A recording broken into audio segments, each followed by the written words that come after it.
Dark Side of the Moon, track uno. It's called Speak to Me. And really, it's just a heartbeat. That's the only thing that's important about it, Speak to Me, is it's a heartbeat and it's an overture. It's a trick that I learned from the classical composers. They sometimes do something at the beginning of a long piece that they call the overture, which is little bits from the various movements, if it's a symphony or something. Dark Side of the Moon Redux, as we now call it, has got some words over track one.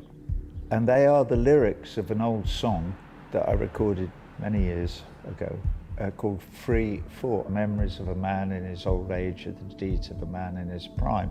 You shuffle in the gloom of the sick room and talk to yourself as you die. It's a perfectly apt beginning to this record because it starts to explain a little bit of what the whole record is about, A, and B, that I'm remaking it when I'm 79 years old, when I wrote the whole thing when I was 29 years old, so that's a 50-year gap. There's also a reference in the new Speak to Me, which is somewhere near the end of the old song Free For, which is, you are the angel of death and I am the dead man's son. He was buried like a mole in a foxhole and everyone's still on the run, which is a very important lyric in that song because it shows I was having the same kind of thoughts and feelings about being alive in the predicament that all of us human beings find ourselves in, writing Free For, as I was when I was conceptualizing Dark Side of the Moon.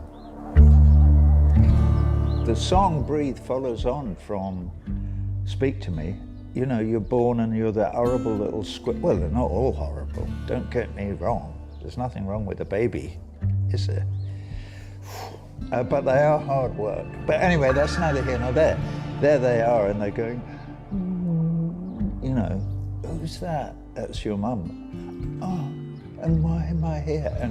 And it all starts. It all started when they're in the womb, which, of course, is where we came in. What's the first thing that you hear when you're an embryo? Ba-boom, ba-boom, ba-boom, ba-boom. You hear mother's heartbeat. That's your first experience. And you feel, hopefully, safe and warm and surrounded by all good stuff. And then, there you are. And you take that first breath, and what's the first thing you do? You express feelings about the fact that you're no longer in that same place that you were in at the beginning. So the song Breathe, which is the first real song, is an admonition to that newborn by me, the old bloke, the 79-year-old, that it's important to grasp that as far as we know, you only get one go at this being alive business. Of course, the Buddhists and the Hindus and people think you get many, many goes at it. I don't subscribe to that view myself, but they may be right. Who knows? How is one to know such a thing? You can either read what people before you have written down and take it at face value and believe it, which I think many human beings do, much to their personal detriment. Only if you ride the tide and balanced on the biggest wave you raise to. So that is just a warning, all right? Red flag, red flag. Do not listen to all those self-help gurus who tell you how to succeed. What was that arsehole's name? Tony somebody or other. I can see his face now. Tony Robbins, you're the bloke. You know, tall, upstanding, look as if you've been to the gym a lot, explaining to us how we can be successful in our lives and blah, blah, blah. And of course, it's all bullshit. It doesn't help you at all. That is giving you the instruction to climb on the biggest wave and ride it and be like a superhero and make a lot of money and be a huge success and blah and blah. And what it does is you race, as I say in the song, towards an early grave. Because it is not life affirming, it is life denying to buy into any of that bullshit. In my view, Tony, you know. On the Run, well, interestingly enough, it was originally called the travel sequence because it is about the futile headlong rush to what one might perceive as being important goals, mainly to do with amassing wealth, or even just making a living. The synthesizer thing, which is made on a synth EA, not a VCS3, ladies and gentlemen, for those of you anoraks out there who care about these things. That was the first kind of synthesizer that had a sequencer in it. So you could put in a sequence of notes, which is what I did, and then you could speed it up, which is why it goes like that, and gives you this sense of a never-ending, continuous, like life is circuit training at a very high speed. In the new version, I have expounded upon that notion by it being about a dream that I had. The text that is behind On the Run Now is text that I scribbled down the morning after I had the dream about being engaged in all my anxieties, about being locked into that futile scrabble.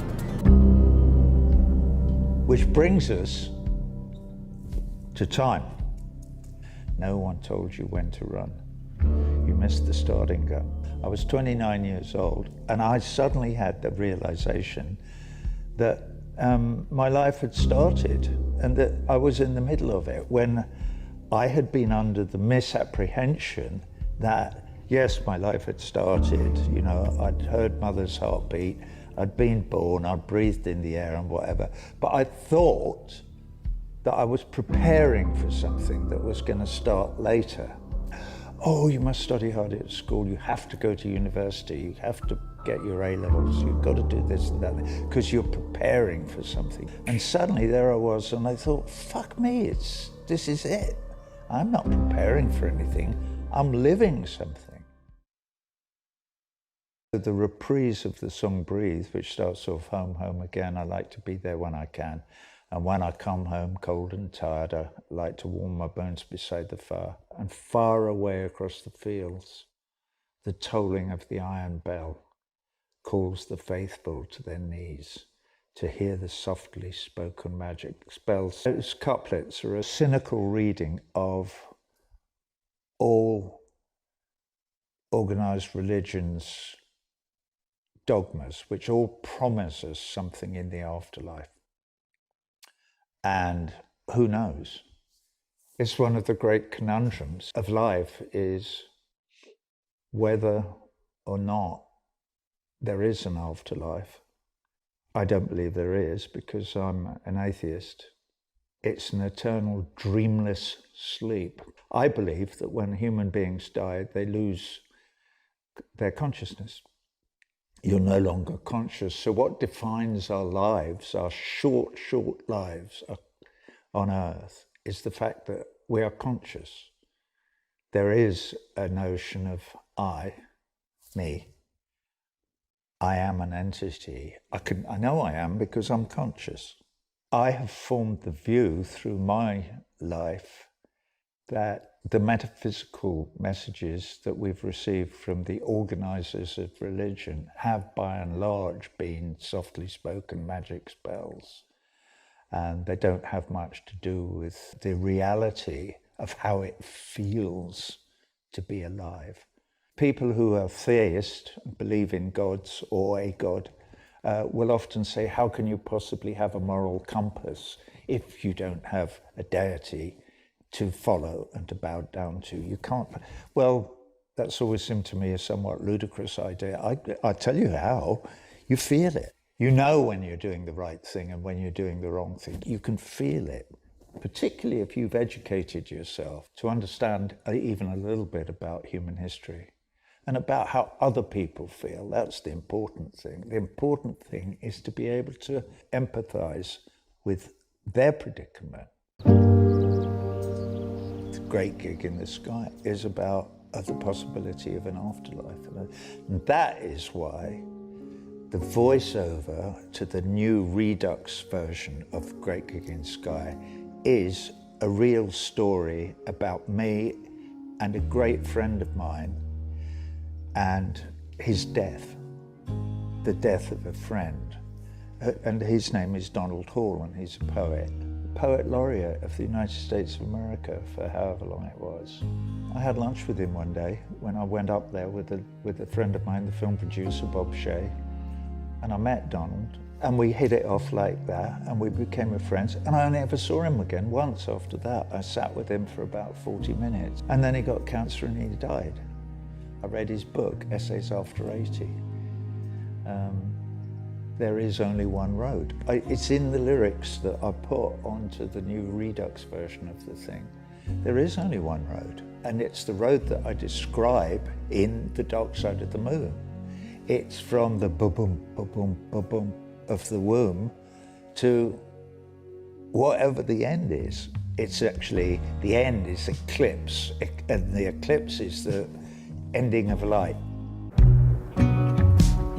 Where did money come from? Well, I've told the story very often, I think, and that is, I'm sitting on the tube one day, and there was an advert for something or other, and it had written a good job in like truncated words up above the seats of the people sitting up. Get a good job with more pay and you're okay, which is the lyric in the song. And I thought, wow, and that's so. Why did I start playing a riff in 7/8? I've no idea. But there is a demo, and it's me playing an acoustic, a Spanish guitar, and singing the song over it. So I wrote it with a Spanish guitar. Obviously, it just falls naturally into the story from Breathe, On the Run, Time, Great Gig in the Sky, The Crossroads. All of us at some point in our life get to stand at the crossroads and decide which path to take. Are we going to follow avarice or love? Money is a kind of very direct evocation of that dilemma. And then there's a poem over I think it's where both the saxophone solo and the guitar solos were. I think it goes over most of that bit. And it's a poem, and it's called The Heavyweight. I mean, I wrote it umpteen years ago, like at least 10 years ago, probably longer than that. And so some of you will know who I'm talking about. Anyway, the less said about that, the better. Money, it is what it is. I still like the song. The riot scene from Zabriskie Point, which was a soundtrack that we made for Michelangelo Antonioni in 1970 in Cinecittà in Rome.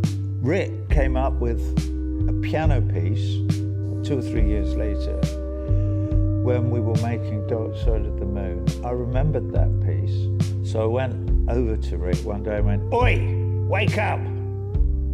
And he went, "What?" And I went, "That piece of music you wrote called The Riot Scene, right, piano piece, what about it?"